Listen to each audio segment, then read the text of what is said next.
Okay, so as we continue in the Hilchot Refuah Shabbat, up until now we've spent three shiurim discussing a choyle sheyesh by sakana, a choyle that has a sakana, and we saw that a choyle sheyesh by sakana, everything is pretty much permissible to do for this choyle sheyesh by sakana. We then saw another category of a choyle she'ein by sakana, a sick person who doesn't have a sakana, but he's bedridden, can't do normal things, he can't walk around normally. And as such, we saw in that case, the Rabbanans seem to be okay. Maybe you need to do it with the Shinui, like the Ramban. You can ask a you can ask a guy to do even a Doraisa, perhaps even doing a Doraita, Bishinui is considered the Rabbanan for Chol She'en B'ay Sakana. He also had a category of someone who was about to lose an aver, and we said theoretically, if it's just an aver and not the whole body, you cannot do the oraita malachot. But we saw that today we hold that someone losing an aver is going to infect the entire body, and as such, a person will be able to do anything that needs to get done, like a chol sheish bar sakana, for a person who's at risk of limb loss. Now we're going to get into on today on page 342, stam, the use of medicine on Shabbat. So, can I take a Tylenol? Can I take an aspirin? Can I take a Tum? Can I take, sometimes people get sick. They like to make they take vodka, they put in some red pepper, white pepper, put in a lemon, they make some concoction over there, and then they drink it. That's supposed to help them out. Can I do that on Shabbat? What is the problem with medicine on Shabbat in the first place? So we're going to get into a lot of that. So on page 342, medicine and other medical treatment on Shabbat. Source 36, page 342. The Gemara. So this is actually a Mishnah. Shabbat, Perik Yudalin, Mishnah Dalin. And it says over there, HaHoshesh Beshinav. Person is concerned about his teeth. He has tooth pain. He has a problem with his tooth. Something is bothering. So Hosh Beshinav, Lo Yigama Bahen et HaHometz. He is not allowed to sip vinegar through them. He wants to sip vinegar. Vinegar is not usually something that you drink. It's something that's medicinal if you were taking it. And he wants to put vinegar on his teeth on Shabbat.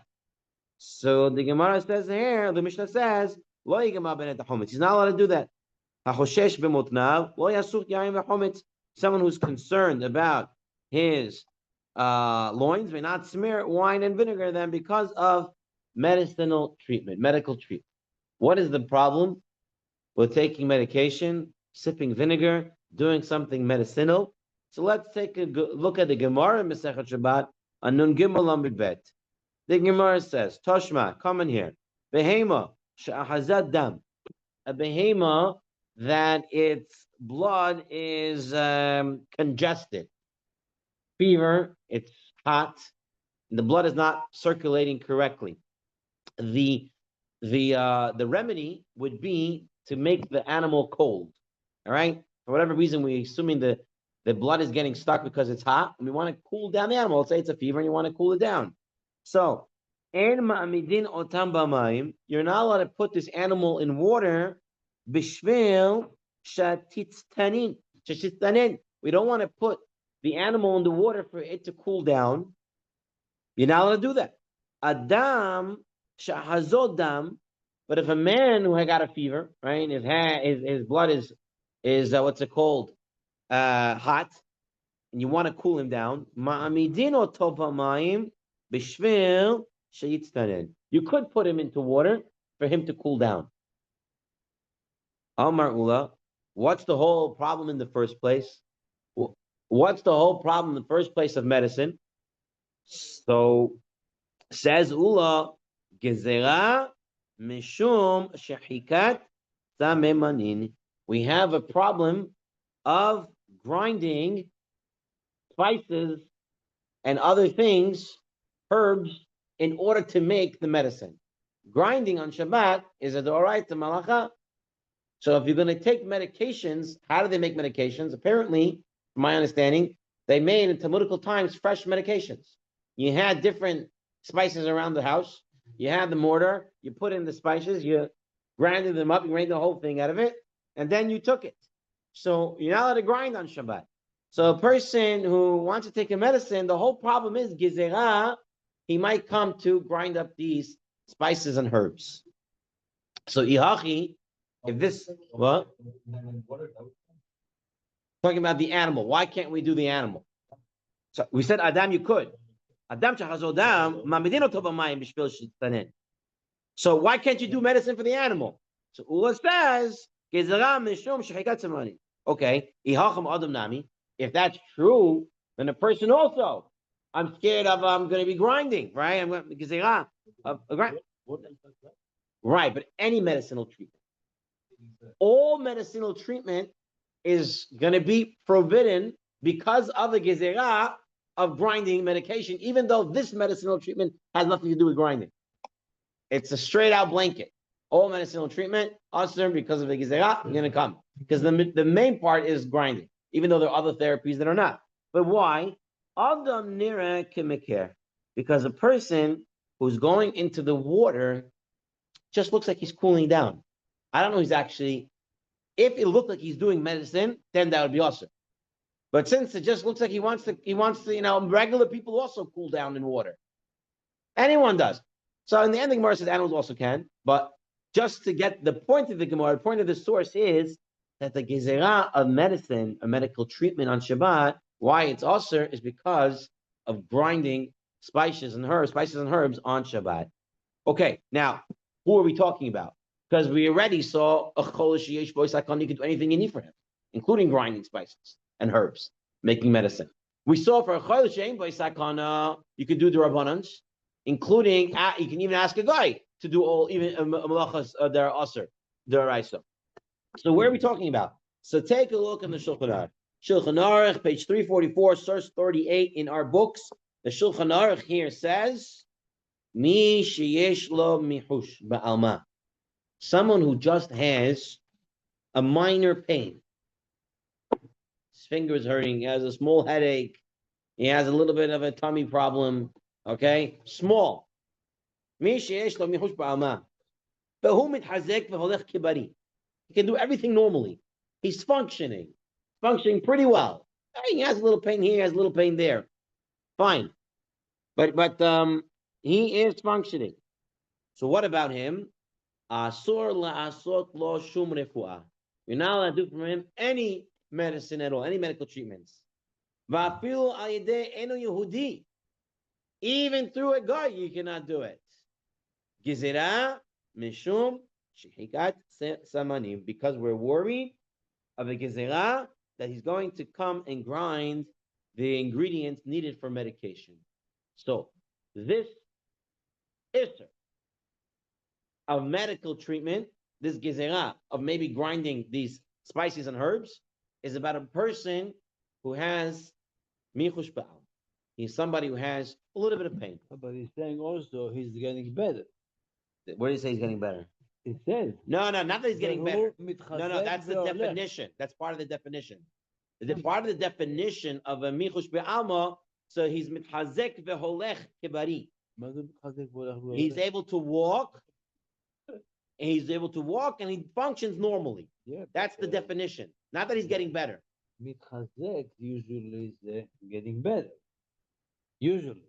No, it's anything. It's that he has strength. Mitchazek veholech kibari. That's what it is. That's part of the definition. So I'm okay. I can handle it. Right. Yeah. Right. I can walk it off. Right. At this point, he's just mehush ba'alma. He has a little bit of an ailment, a little bit of pain, a little of that. We've all been there. We've had that little toothache that we ignore and then it goes away. The little headache that we just push through it and we're okay. That's what we're talking about. Tolerable. So that's when you what? Tolerable. Tolerable. Yes, it's tolerable. Exactly. He's able to function. Right. Everybody has this threshold, a pain threshold that I can tolerate this pain. Once I'm past that, that's a whole different story. So perhaps michush ba'alma is to the threshold of pain that I can tolerate. past that. Now I'm in a different place. Okay. And what type of refuah? So the Mishnah Berurah says when the Shulchan Aruch said shum refuah, also lasot lo shum refuah, any refuah, hainu afilu devarim she'ein behem mishum malacha. That's even if there's no malacha in this refuah. Gam kein aser. Any refuah for this guy is going to be asur, even if the refuah is non-malachic based. Okay, so give you some examples just so we can understand. Say what? What do you mean? He cannot take a pill. Right. Okay. Cannot take a pill. Here's an example. Yeah. Think about the guy. What about acupuncture?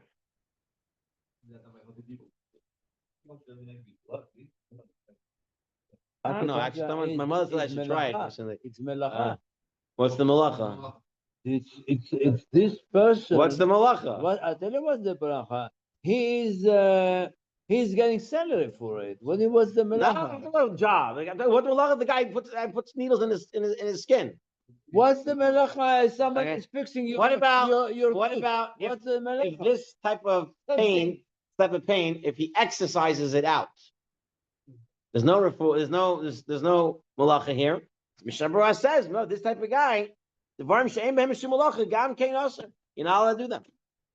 So the guy, michush b'alma, someone who has minor tolerable pain, cannot do anything for it. That's where we're holding right now. Okay. That's anything that is obviously. Oh, okay. We're not there yet. We're going to take a look. All right. Now, the Tzitz Eliezer, or Waldenberg, who was the Poisek of Shari Tzedek Hospital, who has many shuvot about medicine and related stuff, he wants to take an interesting approach. He wants to say that where was the gezerah of making medications? For what type of medication was the gezerah for? It actually works. Curative medications. Medications that are meant to cure. But we have another whole category, genre of medications, which are to make it easy, palliative. Easy. They deal with pain. Right. When they take a pain medication, you're not healing the guy. You're just making it tolerable, more tolerable, or easier. Yeah. So the Tzitz Eliezer wants to say that perhaps the gezerah of grinding was only for curative medications that are supposed to cure somebody. The medications that are supposed to relieve someone from pain, maybe that's not what the gezerah was for. And then maybe you can take painkillers on Shabbat. Yeah, but then... So let's read this. They have science, they knew exactly what is cure, what is not cure. They thought, if we do this, it's maybe going to make him better. If we do this, maybe going. It was not 100% cure. I hear you. Yeah. So let's take a look. He says, concerning whether taking painkillers that are necessary for literally thousands of people every day is permitted on Shabbat. Why? Let's take a look. Source 40. There is room to permit taking painkillers that do not heal at all, as whose sole purpose is to soothe pain and the tension, or to soothe discomfort that causes disturbance on Shabbat. Okay? He wants to allow painkillers.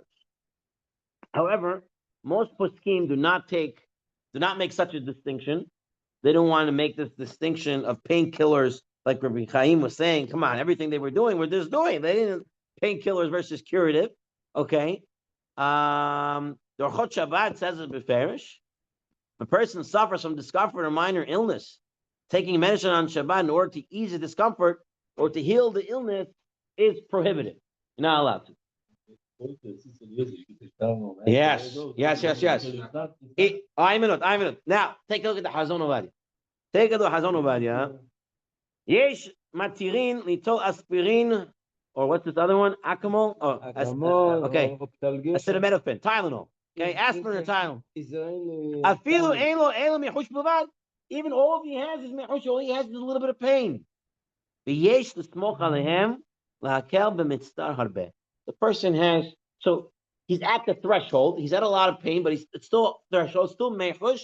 But here he's allowed. He says yesh matirin to take aspirin and Tylenol. Now, in Chazon Vavadi on the footnote, I heard from Rav Rosner. He said that in the footnote it says, and here he brings the Ketot Shulchan, the Badei Shulchan as well, note 30 over here, that we're not going just with the Tzitz Eliezer, that it's the original Gezer is just for curative medication, but there perhaps is another kula that you could be mitzvah multiple kulas to allow this. What's another kula over here?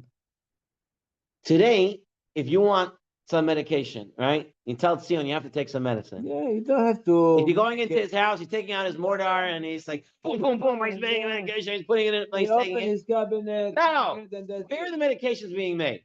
Huh? In factories. Factories. And they're just pumping them out and putting them out. So no one's really, so perhaps the Gzer was when I'm making medicine at home. Nobody also knows how to. But if I'm not making medicine at home, maybe the Gzer wasn't for that. Nobody So now knows you how have- to make it. Right. So now you have this one that no one knows how to make it at home, right? Maybe the Xavier never apply there. And you have the Xavier, maybe it's only for curative medications, not painkillers, right? So you have these three mitzvahs. So says the Chazon Vavadi, yesh lismoch aleihem lahakil b'mitzvah harbe.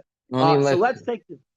It seems like the threshold is increased from Michush to Mitzvah Harbeh. Right. So some want to say this is the new category called mikzat holy.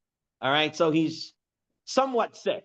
Like he's, but he writes. So he's saying some say even b'michush bilvad. But yesh lismoch aleihem lahakil b'mitzvah harbe. So they take a look at the Vavadi again. So he says if it's mechush bilvad, some allow. But if it's mitzvah harbe, which some want to hold mikzat holy, so there you have what to these mismoch aleh. Yeah, the Tzitz Eliezer. He brings the Ketzot Shulchan. Maybe also on 30 page. Perhaps. Just 1 second. Hold on a second. I want to bring down from the Akut Yosef itself that we have in the English edition how he formulates these halachot about aspirin and the like. So he says over here, listen to another time.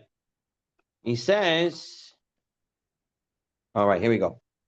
Some poskim permit to take aspirin or other pain pills, even if one suffers from a slight headache. So the reason, listen to this, another reason, that many healthy people take aspirin regularly. Baby aspirin is everybody's taking it, right? Everybody's on it. For the heart, right? It prevents strokes and heart attacks.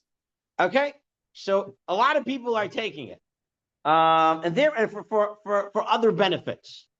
I know somebody that's healthy guy, and he says he's always taking aspirin just to be careful, just to be safe. Yes. All right. So based on this, therefore, it's not considered a treatment for illness. All right. So this is maybe a machal of a healthy person. Okay. Other persons disagree with this. In practice, if someone suffers acutely from a headache, he may take such a common painkiller. This applies in particular to aspirin, since again, thousands of healthy people take aspirin to thin their blood. It can be considered to be merely a supplement for healthy people rather than a medicine for those who are ill. That's one thing he says. What about Tylenol? So he brings the Tzitz Eliezer that it's maybe the Gzer is only to cure and not for pain. So maybe that's okay. Someone who has become so used to taking the drug. Some people live on Tylenol, like they're always on Tylenol, right? That he's somewhat addicted to it and suffers great pain and weakness without it, may rely on the lenient opinion. So it looks like if you could be mitzvah, if you do things and you have a need for it, so you can take these things, aspirin and the Tylenol. I want to say something. Yeah. Most of the medicine, you are a nurse. Most of the medicine, it's not really for cure. It's to help the body to continue functioning. Because if it's curing, why are you taking it again and again and again and again? If it's curing, you take it for a month, and you're good, making and a that's it. distinction between, for example, antibiotics Exactly. Somebody have diabetes. that you Somebody, take it for 10 days, and there's a course, and then you're supposed to be no, cured. antibiotics. That's the thing. It is for cure. It's curative. But That's I'm what you're saying. For diabetes, you take that Person's for on a regimen exactly of daily insulin, daily Exactly. It's not curing. It's just helping the body to continue functioning. Right. Right. So maybe this if you let the Tylenol and the others let So also the those. real question now, I think you brought up a very good point. I don't have the answer for this. We have to look into it. The real question is, according to Tzitz Eliezer, where he makes a distinction between pain and cure, what is the definition of cure? Right? Because for me, if I'm in pain and you could take away my pain, even temporarily, maybe I find that curative. You hear what I'm saying? Maybe does cure mean has to go away completely? Or does cure mean temporarily cure that you have to continue taking? I'm not sure how you view the word cure. I was the medic in the army. Yeah. And I remember when we learn about things like making you feel better, like the heat of it. So they explain it like they're bringing the stuff in the head. You have some kind of like a resistance for pain. Okay, so when you are sick and you feel a lot of pain, then you take these pills, brings the resistance a lot stronger. Like all of a sudden, oh, you feel a lot better, but it's not really curing you. Right. It's just doing something in your brain to. Tzarchi and what we define cure. How do you define cure? What is the outcome of taking all these medications? Right. So is it the final result that he's really not going to have this anymore and he won't need that medication anymore? Or is that's what the Tzitz Eliezer seems to say, and that's what the poskim seem to be saying, is a cure? Or can we view cure as being anything that even temporarily helps someone feel a little better? Okay. Anyway, we'll have to go into that a little more. Just another interesting two halachot that's brought down here in the Yalkut Yosef. We don't really mention the Tzurba, but just so people should know. Let's say a guy can't sleep. He's lying in the bed, and he wants to sleep, and he can't sleep. And he has sleeping pills. I don't know, whatever pills they take for sleeping. I've tried them, by the way. They're not. They put you to sleep, but you don't get the same sleep if you fell asleep by yourself. And you get used to it after a while, and then you have to up the dosage and stuff like that. But regardless, the guy can't sleep, and he wants to take a sleeping pill. Can he take it on Shabbat? Can he take a sleeping pill? Melatonin. Yeah, can he take it or not? This is not sakana. It's nothing to do with sakana. So some want to say that a person can't sleep. He's a chodesh she'ein bo sakana, and then you're allowed to do the rabbanon, and you're allowed to take a medicine. What? Okay. What about stimulant? The guy has been up learning all night, and now he has to go through the whole day, and he wants to take a what's it called? A caffeine. In Shabbat. Yeah, he wants to take a caffeine pill. No. To give him a boost for the rest of the day. You want drinking coffee. So he says it's permissible on Shabbat to take stimulants to shake off sleepiness, and in particular, if it's for a dvar mitzvah such as Torah study or other mitzvah on Shabbat. So he allows you to take a caffeine stimulant on Shabbat in that regard. Okay, continuing in the Tzurba. We are on page 344, and now we're going to come. There's a question in the chat. There's a question in the chat. Let's take a look quickly. Okay. Yes. Is this tolerable pain a subjective amount? Does it differ based on the person's tolerance level? Yes. Everybody would have to say for himself, is this a pain that is michush be'almo? Or is a michsat koili, miktas koili? Or is this a chodesh she'ein bo sakana? You would have to decide for yourself, really, understanding your tolerance level. Does this put me into bed? Am I functioning normally? Right? Yes, we're being lenient for children and teenagers, young adults. Well, children, we saw that there are those like the Orlet Sion who say any child who's under bat or bar mitzvah is considered a chodesh she'ein bo sakana. So you have what to rely for sure on that. And even teenagers and young adults who they sometimes cannot tell what their tolerance is and stuff like that.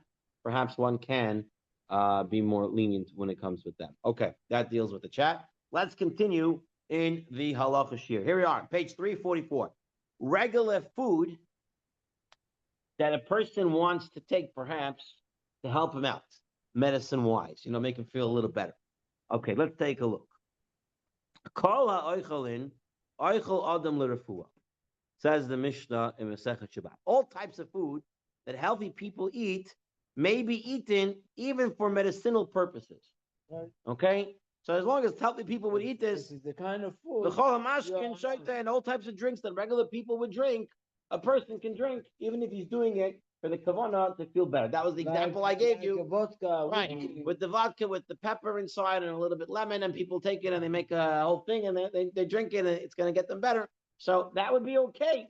What's this Mishnah is saying? Now, Gemara gives some examples of uncommon foods that are nevertheless permitted, meaning it's not so common to eat it. Some people eat it, but even such it would be okay. Kol ha'oichelin, when the Mishnah says kol ha'oichelin, all types of food, la'atuya mai, what does it come to include? La'atuya tehol l'shinaim. It comes to include spleen for the healing teeth. It's apparently spleen of an animal, which not most people would eat, but it had some benefits for the teeth. Okay? You're allowed to do. V'charshinin livnei me'ayim. And vetch. So vetch is this type of bean, I believe, that you have to cook like many times. And also not such a common food. Yet you're still allowed to take them on Shabbat. It says Rashi, source 45. Even though it is harmful to the intestines, still you're allowed to eat it. Says Rashi, in the next piece. I would have thought, since they are hard on the person, maybe it's not regular food, and maybe I know he's eating it just for refuah. No, it's still okay. Why? Because some people do eat it. See, even though it's not the most common food and not the most, things that people would eat, but it is eaten by people to a degree, it would be okay to eat it. Take a look in Shulchan Aruch, source 46. Here's the halakha. What about herbals? What do you mean? What about herbals? Different types of plants that people put together, And people eat them regularly, like normal people would eat it? when they have this need for the illness, yes, for the pain, they take certain things. Depression, they would take certain, to ill their depression. So right now we're talking about stuff that it's not so common to eat, but people still eat it. So that you can still take. So let's take a look at the Shulchan Aruch, and we'll get to with the herbs and stuff like that. Let's take a look in the Shulchan Aruch, source 46. Any types of food or drink that healthy people would eat it or drink it.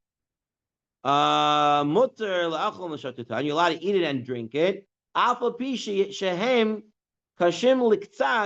Even though they're somewhat harmful, and one clearly consumes them for medicinal purposes. So most people are not drinking vodka with pepper and lemon on a regular basis, but some people do. So therefore, you're allowed to drink it. All right, not on Shabbat. That's pretty much what the Shulchan Aruch is saying. Even though it's somewhat harmful, but sometimes people would eat it or drink it, so you're allowed to do that on Shabbat. That's not going to be considered medicine because it's going to be considered machal briyim, normal food. That would be okay. Shmirat Shabbat brings some examples. Let's take a look. One who suffers from a slight pain is forbidden to take a medication. He's permitted to eat food which healthy people eat and which is likely to cure him. Therefore, one who has a sore throat is permitted to eat honey. Right? Most people are not eating honey, but it's going to help them. Some people do eat honey. Right? And there are a lot of people that they only drink tea with honey when they're not feeling well. Right? But since tea with honey is a normal type of thing, right, you're allowed to have it on Shabbat. Yeah, drink milk mixed with honey. Absolutely. Ricola candies, right? My throat's hurting. I want to take a Ricola candy. Well, guess what? A lot of people do take Ricola candies all the time, even when their throat is not hurting. So it's considered machal briyim. It's considered regular food, right? Lemon on sugar and eat it. To suck the lemon, swallow a raw egg. Even most people are not swallowing raw eggs.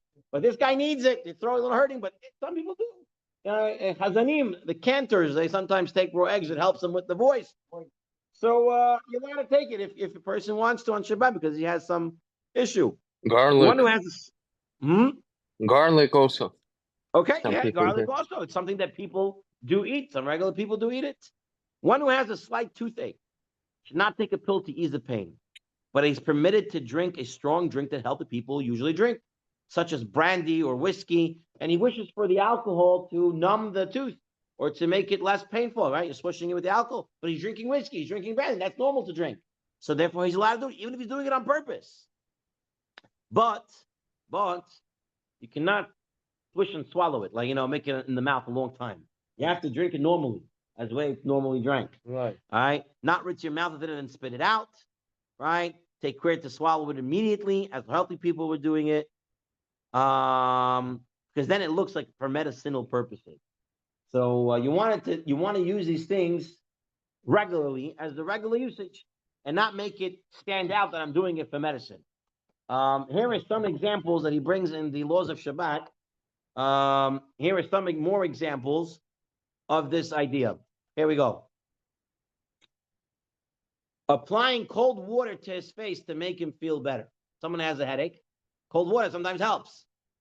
Some people put cold water anytime on their face. So therefore, you can go ahead and put cold water.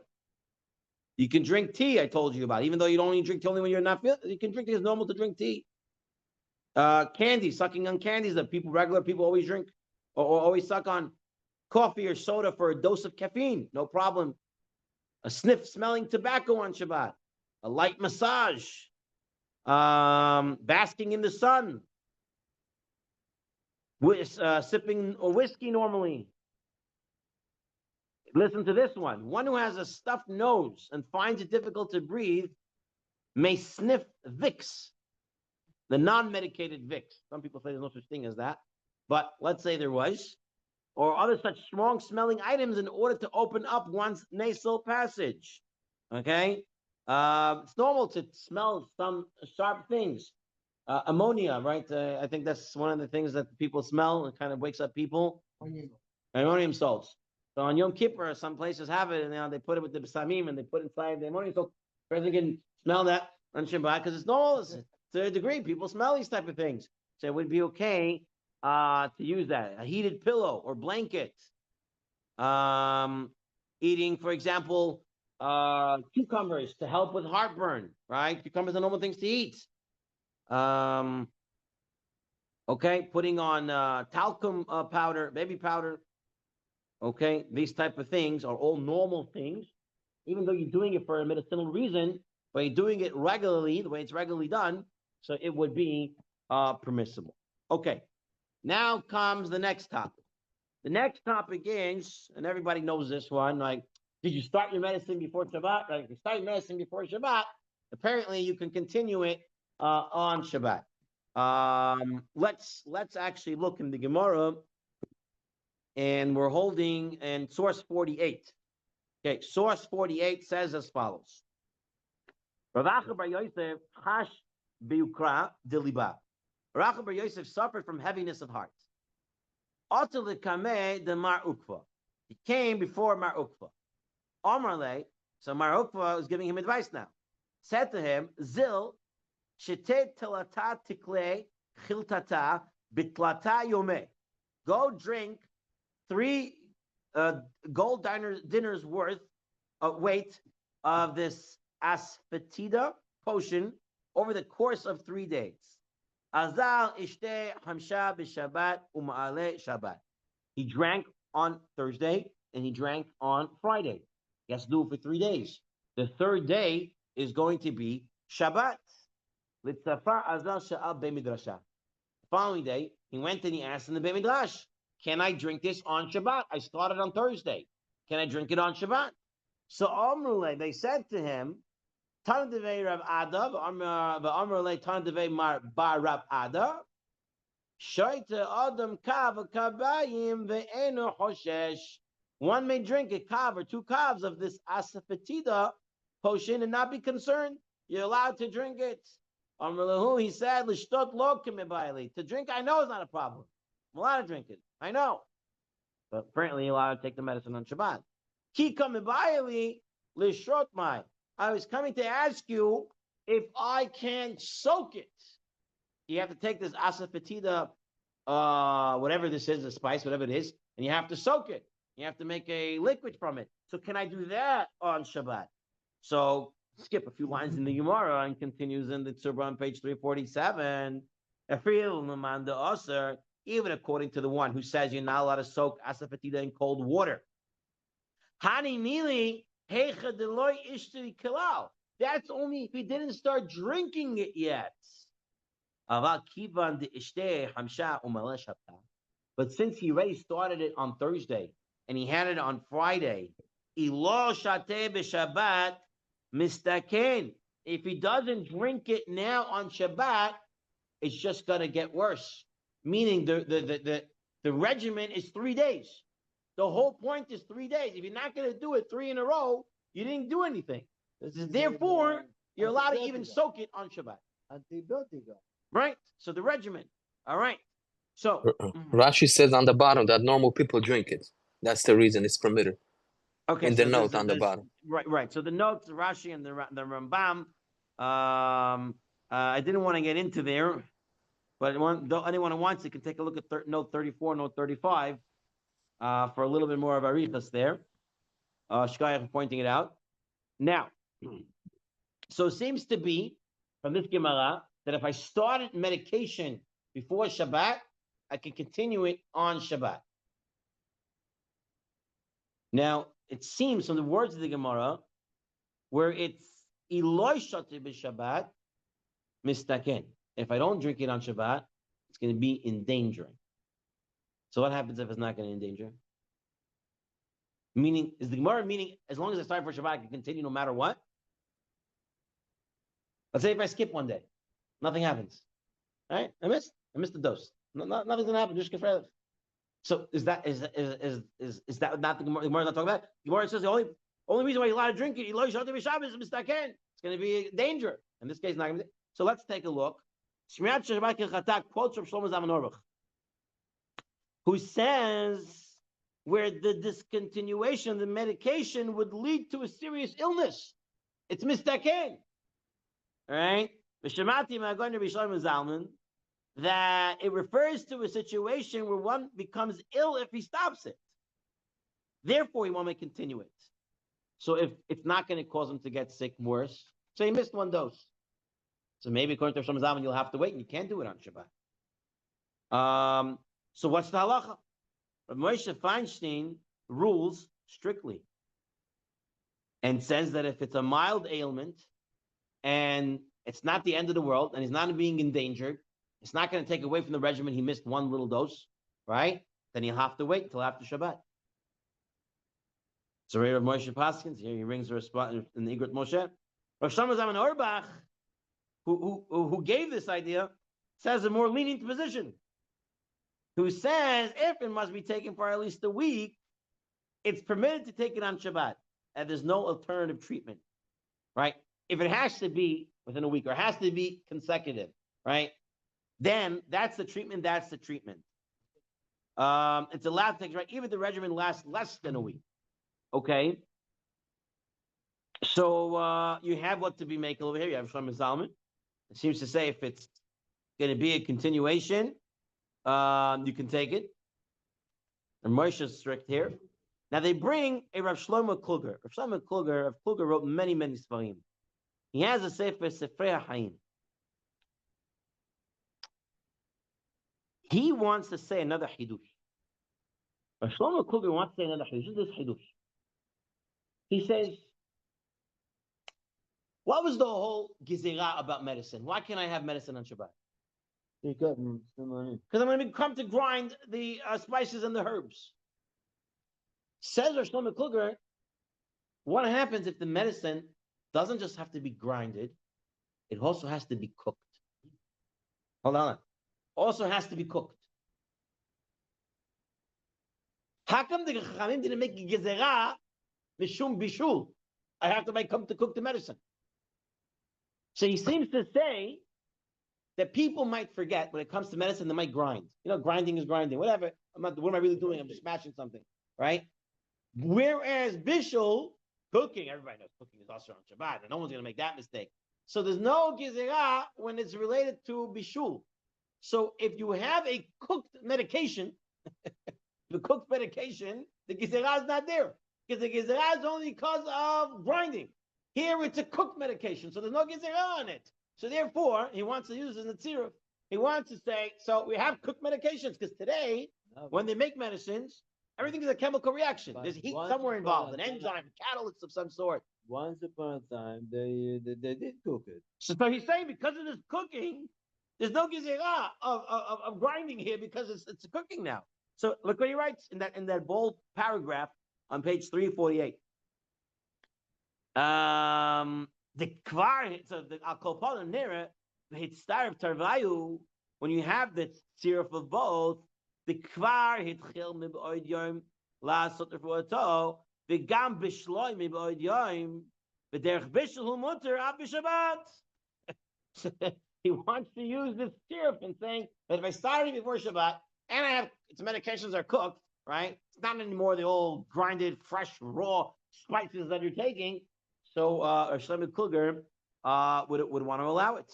And today, read that box in the bottom of page 348. Today it can be assumed that manufacture of any standard medicine involves including chemical reaction using heat at some stage of the process. Accordingly, Rabbi Eliezer Melamed rules that today one may rely on this leniency of Shlomo Kluger and continue a regimen of medication on Shabbat in conjunction with the view that permits taking any industrially produced medicine. Here, we have another tier, right? The whole gizera of grinding perhaps is not applicable today when everything's factory made. Plus, it's cooked.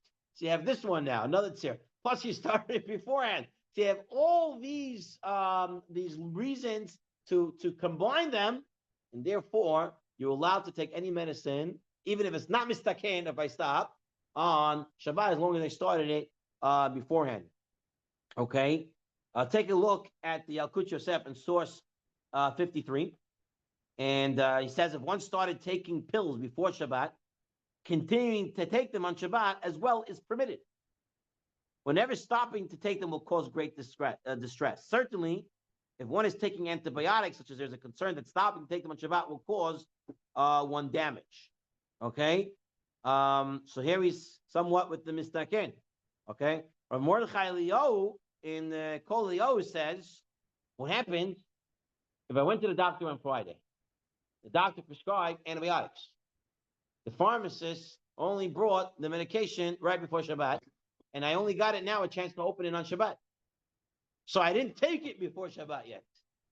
Can I take my first one now? If it's regular, So the whole thing was we already started it beforehand. Here he didn't start it yet. But Rav Mordechai always says you're allowed to take it even the first day. Because perhaps we're not looking at it as taking it on Shabbat, but rather taking it over a course of days. Right? It's not I'm taking this medicine on Shabbat. I'm taking this medicine over a course of days. It happens to be one of the days of Shabbat. Whether it's the first day, whether it's the last day. But it's a course of medication over a course of days, and not necessarily on Shabbat. Now, before we move on, just want to take a look at a few things inside, inside the Tzurba, inside the laws of Shabbat, Rabbi Nachshon. Okay, number one, here he says as follows: medication that is being taken as part of a course of treatment may be taken on Shabbat, even if one only has mehush, even if he only has a little bit of pain. A little bit. Okay, so halakha l'maaseh, Rabotai. So even if the guy has somewhat tolerable pain, and as long as he started the medication beforehand, he can continue to take it on Shabbat. But he rings over here for Biskei Tshuvot that if a person can set it up this way, I'll take it right before Shabbat, right? If it's a daily medication, once a day. So I take it right before Shabbat. Shabbat's 25 hours. So what happens then? I can take it right after Shabbat. I'm off by 1 hour. It's daily. I'm still taking it daily. Person should do it that way. If he could do it that way, he should do it that way. But if he needs to take it on Shabbat, he has what to rely on, even if for Mechush Ba'alma. Now, on the top, go back to source 52. In the second paragraph, he talks about a woman who's taking birth control or medication to help her maintain pregnancy. And he says they could continue taking this medication on Shabbat as well. Okay? So I'm going to read over here outside from the laws of Shabbat. It's permitted for a woman to take birth control or fertility medication on Shabbat. What's going on over here? Look what he writes over here. He brings this from the Or L'Tzion, and he says, these pills do not heal or cure any ailment and serve simply to regulate hormones. So it's going back to, it's going back to what the Tzitz Eliezer, right? Tzitz Eliezer said, perhaps the whole Gezerah was just on curative medication. This is not curative. This is not pain. This is just regulating hormones. As such, a woman is allowed to take these pills on Shabbat, as they're not included under the prohibition of medication. No, we're talking about birth control pills to prevent pregnancy or pills to maintain a pregnancy. Okay, either or. Where he makes from the Menuchat Ahava that the woman may even begin taking these pills on Shabbat, since these pills are not included under the prohibition against taking medication. Okay? Everything's mutar. You have to know how to apply it. Yeah, you said something wrong. Mehush ba'alma, right? You can't really take any medications for it. Today, perhaps you can take aspirin, Tylenol, and these other things. Perhaps. To try to hold off until it's a little bit more, But you're right. If you know what you're doing, you know how to define it, and you have all these different syrups for these type of different medications, perhaps, yes. There's a lot of cases where you're allowed to take things. You'd be surprised. If you have circumstances that usually if you're left alone, you can function fine with a headache. But if you have task with childcare, right, and have a headache, compounded, right, and now you feel like it's debilitating in the context that you're in. What do you do there? Does halacha acknowledge validity of that, or it just says? I would assume so, yes, because that's what the Yalkut Yosef said. The Yalkut Yosef said, right? To take these type of medications that are palliative to help with pain. So you have what to rely on when it comes to that. Yeah. Go ahead. Okay. Very good. Very good, Abutai. Okay. What about this interesting case here, Abutai? The guy is healthy. He wants to take medicine anyway. Right? Guy's healthy and he wants to take aspirin. Like the guy I told you about. I have a guy I know. He takes aspirin every day. Not only takes aspirin every day, he has in his wallet extra aspirins. He's thinking that he always might need an aspirin because he might eat something or be somewhere where his blood will clot, and he needs aspirins to unclot it. So this is the guy. Okay, this is the guy. How old is it? How old is it? How old is it? He's our age. He's our age. Whatever. He's a young guy. And so here, the guy wants to take medication on Shabbat. He's not sick at all. Can he take the medication or not? So let's take a look. The Torah says it's towards 55. Okay. Anything that's not a regular normal food, you're not allowed to eat it or drink it for refuah. So if it's not a normal food that take a cucumber for a heartburn or something like this, you can't have it on Shabbat because it's refuah.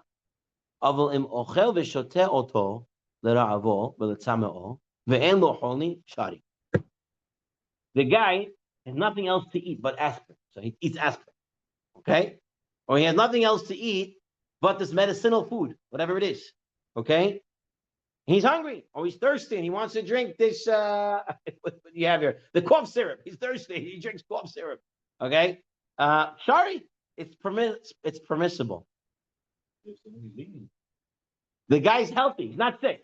He's taking medicine. All right. So we're going to see that the only problem taking medication is mehush ba'alma. The guy has some pain. Turns out that if you're very sick, you can take medicine. If you're healthy, you can also take medicine. It's only the guy in the middle who really needs who's someone sick. He can't take the medicine to some degree. Let's take a look at the Beit Yosef. The Beit Yosef says, what happens if the guy's not thirsty or hungry? The Torah said if he's thirsty or hungry, he wants to take medicine, he can take the medicine. Says the Beit Yosef, what happens if he's not thirsty or hungry? He just wants to take medicine, like this guy with the aspirin. He just wants to take extra aspirin. So what about that? So he says it's apparent from the Torah that anyone who is not sick at all is permitted to eat substances or drink liquids that are not standard for healthy people, as long as he is not ill. There's no reason to decree against it. Therefore, Hilkach, afilu einu loy tama, mutter la'achlon l'shtoitam. Says the Bet Yosef, you don't even have to be hungry or thirsty. Just want to take random pills, whatever. Extra cautious. He can take it. But who did not get l'ra'avav l'tzama? Oh, lav davka. They just spoke about a usual case, and most people are not going to just pop things unless they, they want to drink something. They can't find anything to drink, so they're going to drink medicine stuff. But so the Bet Yosef says it's not. Yeah, he's hungry or thirsty. Rather, he wants to just pop pills. He wants to just take something. Okay, and it would be fine. Take a look at Shulchan Aruch. Shulchan Aruch says as follows: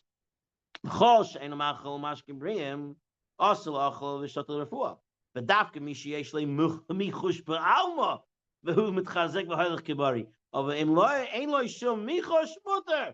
Nothing is hurting him, he can take medicine. No problemo. Okay? Now, the Magen Avraham disagrees and said medicine is forbidden on Shabbat even for a healthy person. Okay? Even for a healthy person. He wants to say it's asur. And he says the Torah says drinking is because he's hungry or thirsty, implying that doing it so for medicinal purposes, even though he is healthy, would be asur. Understand the Magen Avraham? The Magen Avraham is saying that the Torah was not saying lav dafka because he's hungry or thirsty. Dafka, he said, because he's hungry and thirsty. Because if he's taking it l'shem refuah, even though he's not sick, but it's still for refuah, it would be asur. So you have the Bet Yosef and the Magen Avraham, Shulchan Magen Avraham arguing over here. Can a healthy guy, for no reason, pop pills? Shulchan Aruch, yes. Magen Avraham, no, unless he's hungry or thirsty, then he can pop. Okay. Wait, says that the Torah only. So the Torah was not. The Torah was saying dafka that he's hungry or thirsty, and not for refuah. Shulchan Aruch says, as long as the guy is healthy, he can take it, even if he's doing the same refuah. Hold on, healthy is not refuah. He's extra cautious. Now, the question is on the right. No, but Tell me like this: if it's a refuah, you're in the negative, you bring yourself back to 100%. You bring yourself back to a state of healthiness. and refuah, and the negative in the refuah, you can't. And so the Torah brings the positive. Let's say you're hungry. So, in other words, under the Bet Yosef, it's saying, well, the neutral, the stomach, as long as it's not for refuah, it's okay. But Magen Avraham is saying, well, the neutral, if it's not hungry, then you're not okay. In other words, the question is, where does the neutral? It's not in those two extremes. Where does it go? Right. So we're using the word refuah even. Right. So the healthy guy is taking it, even though he thinks it's refuah, but it's not refuah for him. Because it's refuah, remember, going back to the Tzitz Eliezer, the whole idea of refuah, taking medication, was for curative. What's this guy curing? He's healthy. So even though he thinks he's taking something, it's right. I'll tell you where. Perhaps. Yeah. People like popping pills, right? I'm saying that you have painkillers, whatever. People like popping pills. It's enjoyable. So now it's not really hunger. He's healthy, he doesn't need it, but he wants to enjoy himself. Some of it would fall under the machlokim. Right. Rav Victor Nevenzel and the Mishnah Berurah, they side with the Magen Avraham. The only time a healthy person can take extra medications is if he's hungry or thirsty. He's taking it for that reason. We're not into vitamins at the moment. Vitamin is another thing. Okay. The Igrot Moshe, Rav Moshe, that only treatment of a negative condition can be included in the prohibition against medical treatment. Only if you're doing something for something that's there, then that's considered refuah. And he argues with the Magen Avraham, and he says the Magen Avraham, he's not arguing, he says the Magen Avraham has to be understood about a guy who's healthy, but he's a little bit sick. Okay, that's what he wants to say. So here, the Rav Moshe. When a healthy person eats substances that are not fit to eat, even if he intends to be medicine, how can these be prohibited since this does not heal him?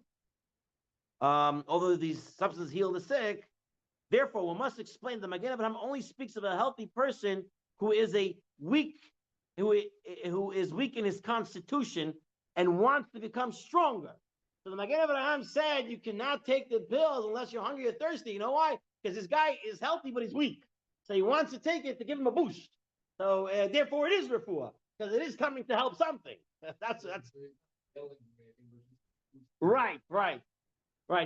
He's of a weak constitution, and he feels that this will give him a leg up. Okay. So that Magen Avraham says it would be asur. Yes.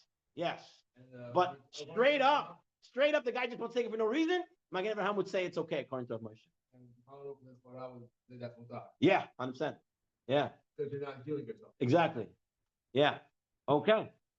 Chamuvadia and Chazon Nevadia in source 61 says Adam Bari She'enu Chayla Kalal Mutter Lo Lechel V'Shtot Refuah Eichel Mashkim She'enu Machal Kobriim. He's allowed to take foods and stuff that are not standard for healthy people. So it means medicinal stuff.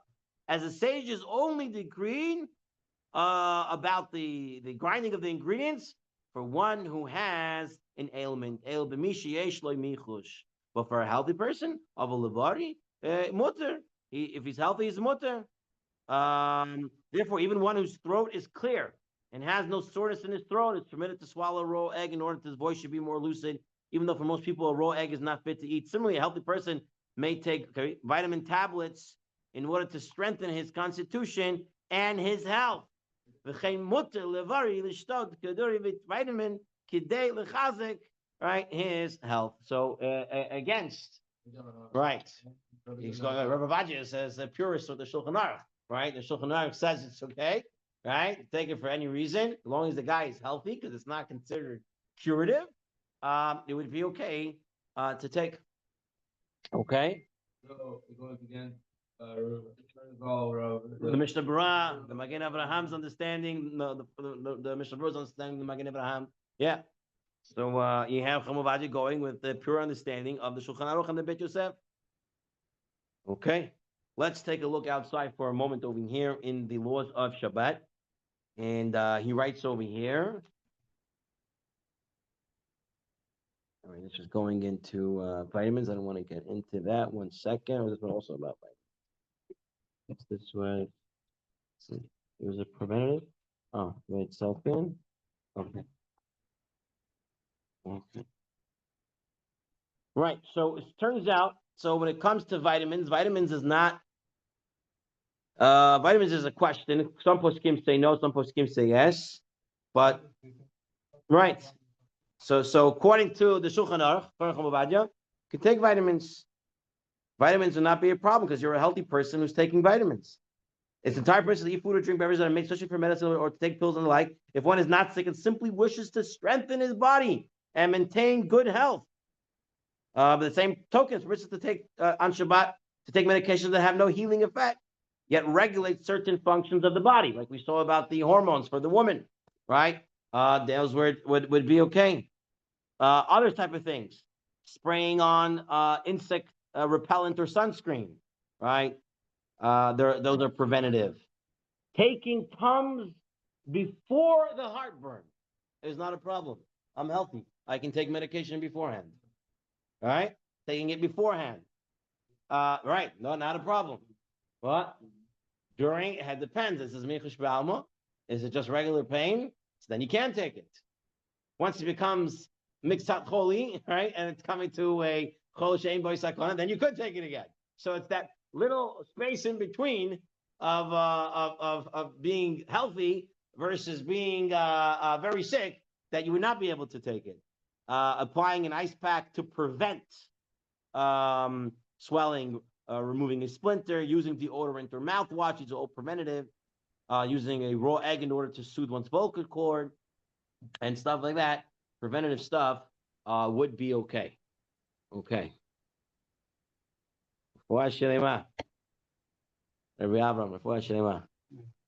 Okay, Abotai, we'll end off over here. We're just going to say the schedule. We're going to say the schedule for next week. So next week, Bezat Hashem, we're going to finish up this volume, and we might even start the next volume. Okay. Next week is Sunday, right before Rosh Hashanah. So Monday night, Rosh Hashanah, right? So Sunday before, we'll do Hilchot Shabbat for the majority of the time. perhaps the last 10, 15 minutes will give a little bit of an insight on Rosh Hashanah. And today is the 71st year in Hilchot Shabbat. We did 36 last year before Rosh Hashanah. So and then next week we'll have another 36 year that we're given this year in Hilchot Shabbat. 36 is double chai, so you should have double life, right? Better and better every single year. Be'ezrat Hashem. Yashar Koach. We'll see everybody Be'ezrat Hashem next week. Thank you.